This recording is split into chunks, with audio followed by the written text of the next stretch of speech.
摆满一桌子，这都是秋季的招牌，令人光看就垂涎三尺。连新产品柿子做成的起拔饼在内，每一口都香香 QQ， 弹性十足。到底有什么秘方呢？老板邱坤芳带着我们到起拔工厂一探究竟，他们的起拔到底有多特别？这个麻糬就是纯原糯米做的，很多人都用一些粉或是一些进口的那些。你看我们的麻糬就是有这么 Q， 这么 Q 软有劲，纯手工制作是重点之一。烤出来的客家大饼就会有这种金黄色的外皮，口感多层次，卤肉、蛋黄、肉松。现在多出来都按那蒸给的起拔饼，哈嘎起拔饼。有传承，也求新求变，像是这个起拔番薯烧，也是邱坤芳的创意。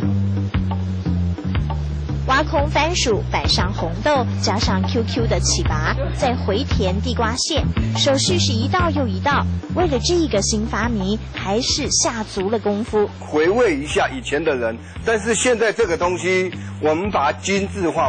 就像一个小蛋糕，烘焙出炉更不得了，不但香气四溢，蓬松的表皮也不断挑动味蕾。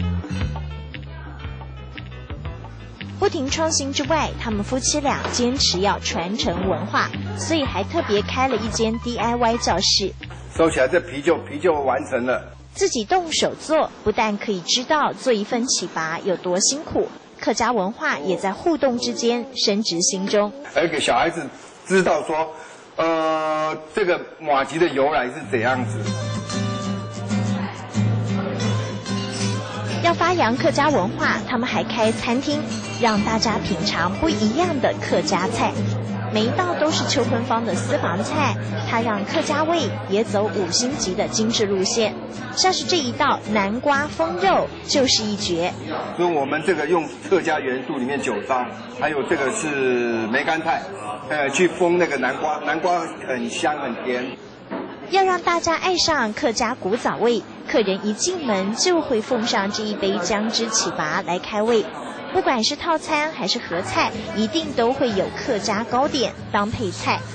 邱坤芳希望来到秋季大宅的民众，每一口都能吃到客家的好滋味。